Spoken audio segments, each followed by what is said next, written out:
चलिए शुरुआत करते हैं अध्याय 4 और क्या बताती हैं हमें किताबें और कब्रें। तो इसके बारे में हम पढ़ेंगे। तो आप लोग हमारा जो टेलीग्राम चैनल है उसको ज़रूर प्लीज़, टेलीग्राम जो चैनल है मेरा उसको, ठीक है, टेलीग्राम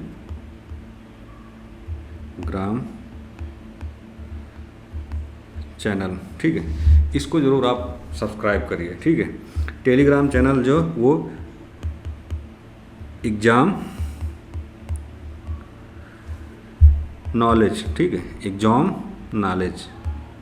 नॉलेज के नाम से आप सर्च करेंगे वो आ जाएगा, ठीक है। इसके थ्रू आपको ये आसान हो जाएगी कि आपको जो भी चीज़ें हम, जैसे कि अभी हम PDF शेयर किए या कोई नोट शेयर किए या कोई अपडेट दिए कोई, तो वो सारी चीज़ें आपको टेलीग्राम के माध्यम से आराम से मिल जाएंगी, ठीक है। तो चलिए शुरुआत करते हैं हम, ठीक है, कि क्या बताती हैं हमें किताबें और कब्रें। तो उसके बारे में हम विस्तार से जानेंगे, ठीक है। अब जो शुरुआती है तो दुनिया के प्राचीनतम साहित्य स्रोत में एक, ठीक है, दुनिया की जो प्राचीनतम स्रोत, ठीक है, प्राचीनतम स्रोत की बात करें तो हम, ठीक है, तो अगर हम सबसे पहले देखें तो वेद 4 प्रकार के होते थे, ठीक है। आप सबको पता होगा वेद 4 प्रकार के होते थे। तो 4 प्रकार के वेद जो होते थे वो होते थे, ठीक है, ऋग्वेद, सामवेद, यजुर्वेद और अथर्ववेद, ठीक है। सबसे पुराना वेद की हम बात करें तो सबसे पुराना वेद है जो वो है ऋग्वेद, ठीक है। ऋग्वेद जो है वो 3500 साल पुराना ऋग्वेद है, ठीक है। इसमें लगभग 1000 चौपाई, सॉरी 1000 प्रार्थनाएं, ठीक है, 1000, ये चीज़ आपको याद रखना होगा कि 1000 से ज़्यादा प्रार्थनाएं हैं जिन्हें हम सूक्त के नाम से कहा गया, ठीक है। किसके? सूक्त। इस चीज़ को आप याद रखेंगे, सूक्त कहा गया, ठीक है। सूक्त जो होती थी वो एक अच्छी तरह से बोला गया, ठीक है।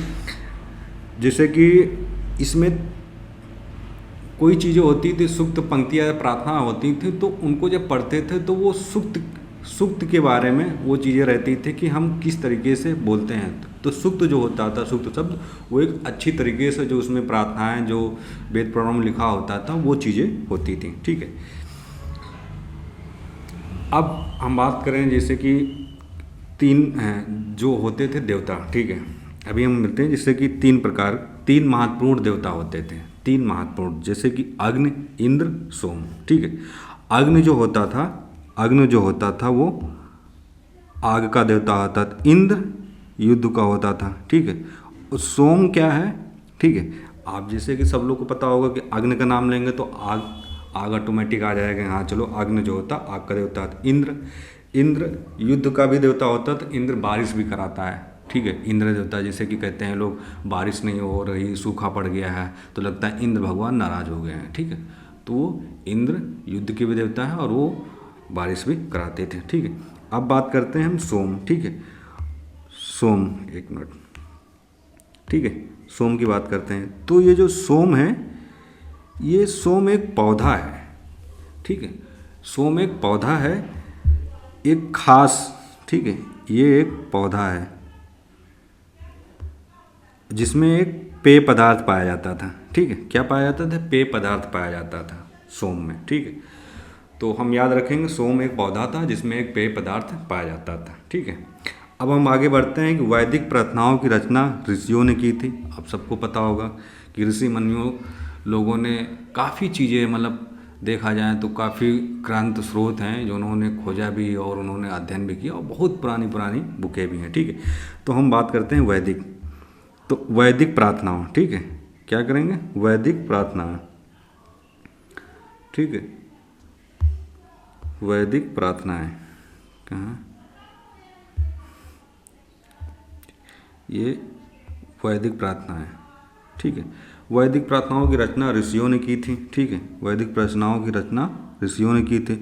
सूक्तों के रचयिता पुरुष ही थे, ठीक है। जैसे कि अभी जिसे हमने बोला कि बोलते थे, जो प्रार्थनाएं होते थे, ठीक है। तो इसमें साफ तौर पर लिखा है कि जो सूक्त होते थे, ठीक है, जो सूक्त होते थे ठीक है। जो सूक्त होते थे, सूक्तों के रचयिता पुरुष होते थे, ठीक है। पुरुष ही थे जो सीखते तथा सिखाते थे। जैसे कि हम आज के समय में अगर देखें तो कहते हैं सिंगिंग करते हैं, गाना सिखाते हैं, गाना गाते हैं, तो वो उस समय वो सुक्त होते थे। सुक्त जो वो पुरुषी होते थे, सीखते भी थे और सिखाते थे, ठीक है। जैसे कि आज के समय में हमने अध्ययन कर लिया, ठीक है, हमने अध्ययन कर लिया तो अध्ययन के बाद हमने पढ़ाना चालू किया। तो हमने अध्ययन तब किया, हमने पहले सीखा, ठीक है। सीखने के बाद तभी तो हम पढ़ा सकते हैं, तभी तो हम लोगों को बता सकते हैं। तो सुक्त मतलब वही था, और ये काम पुरुष लोग ही करते थे, ठीक है। और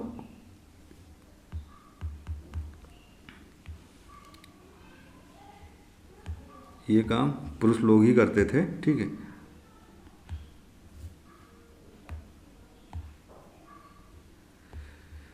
इसमें एक चीज़ और हम आपको बताते हैं कि सिद्ध और प्रार्थनाएं की जो रचना है वो महिलाएं भी करती थीं, ठीक है, महिलाएं भी करती थीं, ठीक। अब हम बात करते हैं कि ऋग्वेद की भाषा प्रकट संस्कृत या वैदिक संस्कृत कहलाती थी, ठीक। अब सबको पता होगा 4 वेद थे। वेदों को सबसे पुराने अगर हम अध्ययन भी करते हैं तो आज भी वेद पुराण जो है वो संस्कृत भाषा में ही लिखी गई है, ठीक है। और संस्कृत भाषा आज के समय में लोग पढ़ना चाहते हैं, ऐसा नहीं कि हिंदी भी हमारी मातृभाषा, हिंदी संस्कृत से ही हमारी हिंदी निकली हुई है, ठीक है ना। तो जो वेद होते थे वो किस भाषा में होते थे? प्रकृत, ठीक है, सॉरी प्राक, ठीक है। किस भाषा में होते थे? प्राक जो होते थे वो प्राक संस्कृत, ठीक है, प्राक संस्कृत या वैदिक संस्कृत, ठीक है, वैदिक संस्कृत कहलाती थी, ठीक है। ये हो गया। तो अब हम आप बात करेंगे संस्कृत और अन्य भाषाएं, ठीक है।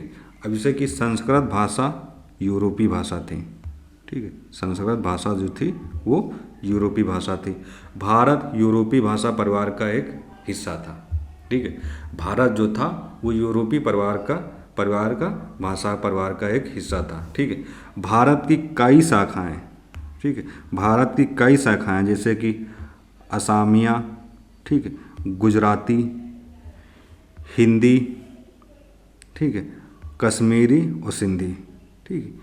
ये जो कितनी 1 2 3 4 5 मतलब भारत की कई भाषाएं हैं, जिसमें कई और भाषाएं थी, लेकिन इसमें जो हम बता रहे हैं वो आसामी, गुजराती, हिंदी, कश्मीरी और सिंधी, ये भारत की कई सारी भाषाएं थी, ठीक है। तो भारत की कई सारी भाषाएं थी, ये कन्फर्म हुआ। अब हम पढ़ते हैं इतिहासकार ऋग्वेद का अध्ययन कैसे करते थे।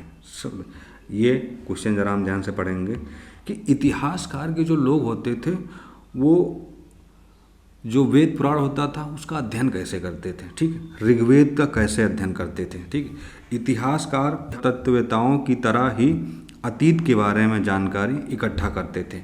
जैसे कि अभी हमने 1-2 अध्याय पहले जब पढ़े हैं तो जो पुरातत्व विधि होती थी वो पुरातत्व विधियों की खोज करते थे, ठीक है। तो इतिहासकार पुरातत्वविद की तरह भी वो अतीत के बारे में जानकारी इकट्ठा करते थे, ठीक है।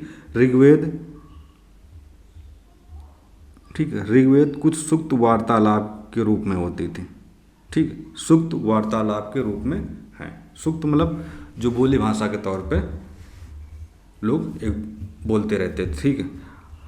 विश्वामित्र नामक एक ऋषि, आप सबने नाम सुना होगा, ठीक है, विश्वा नामक ऋषि और देवियों के रूप में पूंजित 2 नदियाँ, ठीक है, पूंजित 2 नदियाँ कौन सी? ब्यास और सतलुज, ठीक। ब्यास और सतलुज के बीच के संवाद का एक क्या है? अंश है, ठीक है। अब यहाँ पे हम बात करते हैं कि जो इतिहासकार लोग होते थे ऐसे ही अध्ययन करते थे, ठीक। सुक्त वार्तालाप के रूप में विश्वामित्र नामक ऋषि थे और देवियों के रूप में वो पूंजित 2 नदियों, मतलब विश्वामित्र जो थे वो उन्होंने देवियों के रूप में दोनों नदियों को के बीच के संवाद का सुक्त का अंश समझा। दोनों नदियों यानी कि ब्यास और सतलुज के बीच के संवाद का एक सुक्त यानी कि बोली भाषा के तौर पे उन्होंने इस चीज़ को रखा, ठीक है। अब हम बात करते हैं ये जो है ये है पांडुलिपि, ठीक है। ये हम लोगों ने पढ़ा होगा पिछले अध्याय में, ठीक है। ठीक है, ये हम लोगों ने पढ़ा था पिछले अध्याय में।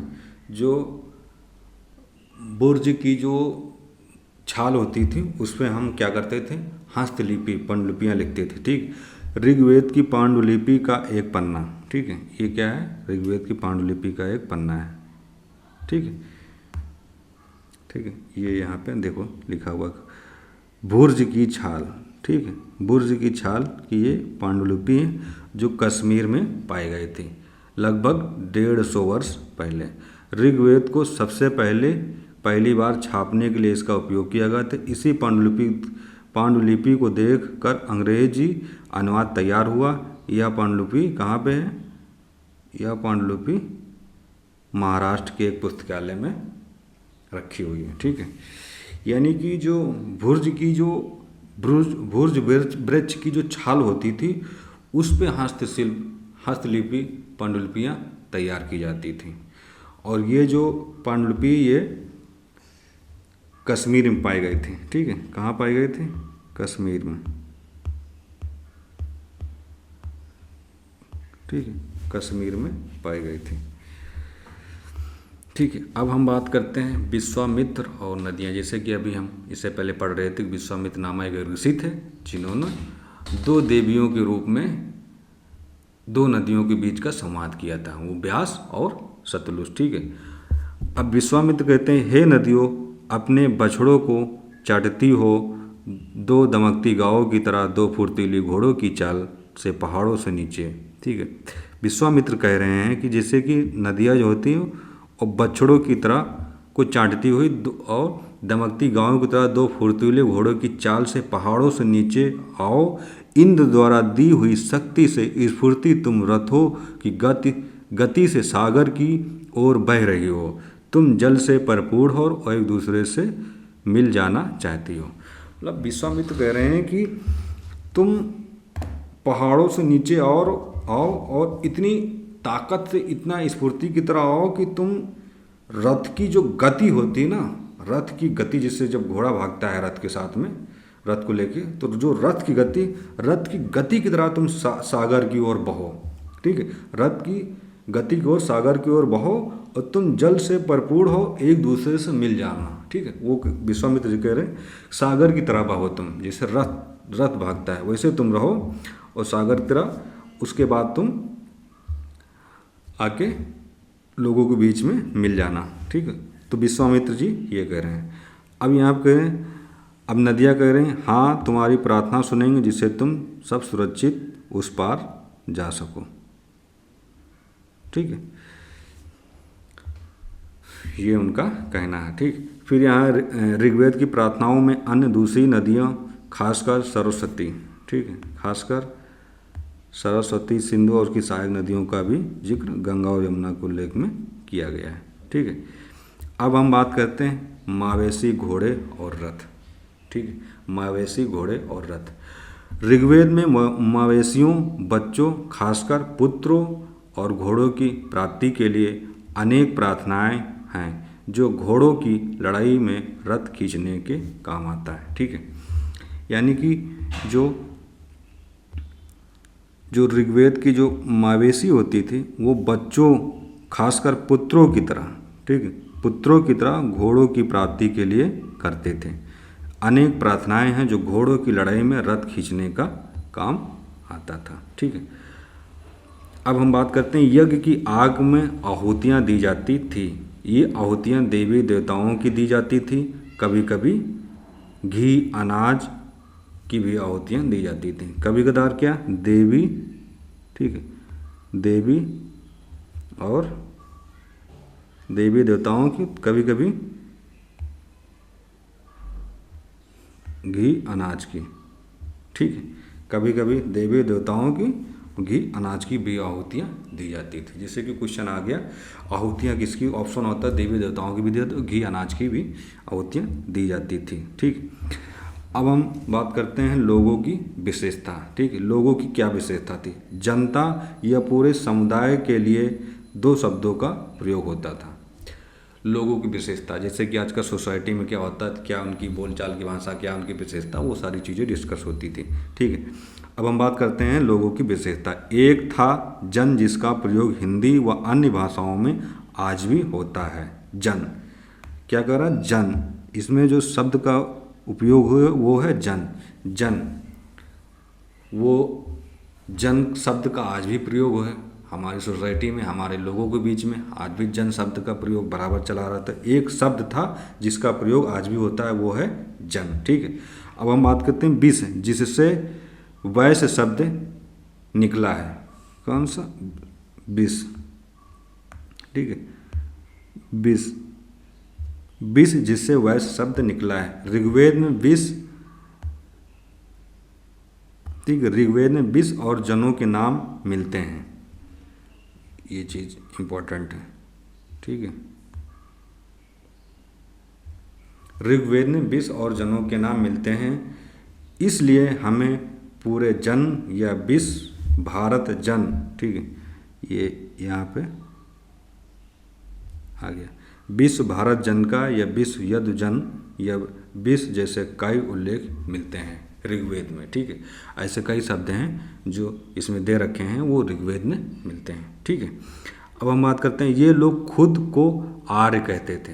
ठीक है, ये लोग खुद को आर्य कहते थे, अपने विरोधियों को दास या दस्य कहते थे। ठीक, अब बात करते हैं, ये लोग खुद को आर्य कहते थे। ठीक, ये अपने विरोधियों को दास या दस्य कहते थे। ठीक, दास या दस्य कहते थे। दस्य वे लोग थे जो लोग यज्ञ नहीं करते थे। ठीक है, जो लोग यज्ञ नहीं करते थे और ये लोग दूसरी भाषा भी बोलते थे। ठीक, जो दास लोग थे, वो आर्य लोगों के विरोधी थे। ठीक है, और आर्य लोग इनको दस या दास भी कहते थे, और ये लोग अपनी एक आम भाषा में बोलचाल, यानी कि इनकी एक अन्य भी भाषा थी जो वो एक दूसरे से अपना बातचीत करते थे। ठीक है, और ये लोग यानी कि पूजा पाठ और यज्ञ नहीं करते थे। ठीक है, और ये लोग अपनी दूसरी भाषा भी बोलते थे। ठीक है, दास शब्द का जो अर्थ होता है वो होता है गुलाम। ठीक है, दास शब्द का जो अर्थ होता है वो होता है गुलाम। ठीक, गुलाम होता है जिससे युद्ध में बंदी बनाया जाता था। ठीक है, ठीक है, दास शब्द का जो प्रयोग होता था वो होता था गुलाम। ठीक है, उसको हम युद्ध में बंदी के रूप में देखते थे कि इसको हमने बंदी बनाया, इसको युद्ध में हमने जीता, जीतने के बाद इसको हमने बंदी बना लिया। ठीक, अब हम बात करते हैं महापाषाण कब्रें। ठीक है, महापाषाण कब्रें, विशाल खंड महापाषाण। ठीक, विशाल खंड महापाषाण पत्थर के नाम से जाना जाता है। महापाषाण कब्रें बनाने की प्रथा लगभग 300, महापाषाण की कब्रें बनने की प्रथा लगभग 300 साल पहले शुरू हुई थी। प्रथा, ये जो प्रथा ये दक्षिण भारत की पूर्वी ओर के चालू हुई थी, यानी कि दक्कन दक्षिण भारत, उत्तर पूर्वी भारत और कश्मीर में प्रचलित थी। ठीक है, कश्मीर में प्रचलित थी। ठीक, अब हम अगर बात करते हैं, देखते हैं, तो जो ये कई बार पुरातत्वविदों को गोलाकार सजाए हुए पत्थर मिले। ठीक है, क्या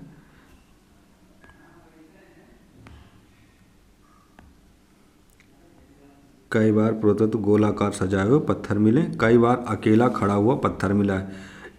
ये एकमात्र प्रमाण है जो जमीन के नीचे कब्रों को दर्शाता है। ठीक है, महापाषाण के निर्माण के लिए लोगों को कई तरह के काम करने पड़ते थे। हमने जो कार्य सूची बनाई उन्हें क्रमबद्ध तरीकों से देखा गया। ठीक, अब ये जो पत्थर हैं इसको हम देखते हैं। ठीक है, जो मध्य पाषाण काल था वो इस तरह के महापाषाण। ठीक है, ताबत जानते हो, वो ताबत जिसे कहते ताबूत। ठीक है, ताबत जो होता था वो सावधान शिष्ट कहा जाता था, सावधान शिष्ट कहा जाता था। ठीक, सावधान शिष्ट कहा जाता था, जो मृतकों को खास किस्म के मिट्टी के बर्तन के साथ दफनाया जाता था। ठीक है, यानी कि जो लोग मृत होते थे, जो लोग मर जाते थे, उनको उन मृतकों के साथ जो मिट्टी का बर्तन होता था, ठीक है, क्या मिट्टी के बर्तन के साथ दफनाया जाता था, ठीक है, जिन्हें काले लाल मिट्टी के बर्तनों, ब्लैक एंड रेड वेयर के नाम से जाना जाता। ठीक, जो मिट्टी के बर्तन होते थे उन्हीं के साथ उनको दफनाया जाता था, काले लाल मिट्टी के बर्तन के साथ में। ठीक है, अब हम बात करते हैं क्या हड़प्पा के शहरों में लोहे का प्रयोग होता था। ठीक है, क्या, ठीक है, अब बात महापाषाण कब्रों में मिले लोहे के सामान। ठीक है, ये कुछ लोहे के वस्त्र हैं जो मिले। ठीक, अगर हम बाईं ओर देखें तो घोड़े के लिए सामान नीचे बाईं ओर कुल्हाड़ियाँ। ठीक है, नीचे कुल्हाड़ियाँ, जैसे कि ये चाबुक, नीचे कुल्हाड़ी और एक कटर है। ठीक है, यानी कि महापाषाण की जो कब्रें थी उस समय लोहे का प्रयोग होता था। ठीक है, अब हम बात करते हैं इनाम गांव की खोज। अध्याय 4 में दे रखा है कि इनाम गांव क्या है। इनाम गांव की खोज भीमा की सहायक नदी घोड़े के किनारे एक जगह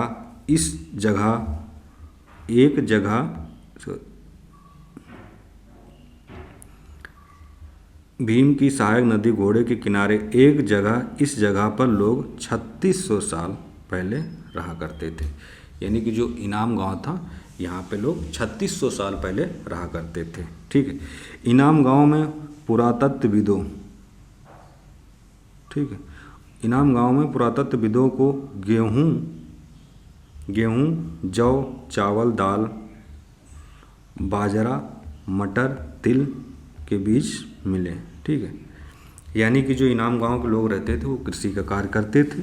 वहाँ गेहूँ, जौ, चावल, दाल, बाजरा, मटर, तिल के बीज मिले थे। यानी कि जो इनाम गांव के लोग थे वो लोग कृषि कार्य करते थे। ठीक है, कृषि कार्य करते थे। ये अध्याय समाप्त हुआ। तो आप लोगों से प्लीज़ रिक्वेस्ट है कि इस चैनल को लाइक करें, सब्सक्राइब करें, शेयर करें, कमेंट करें और हमसे जुड़िए। हमारा जो टेलीग्राम चैनल है वो एग्ज़ाम नॉलेज के नाम से आपको, ठीक है, एग्ज़ाम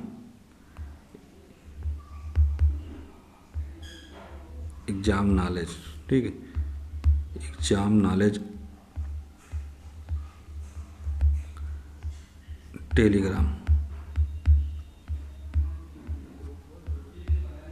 टेलीग्राम सर्च करेंगे। ठीक है,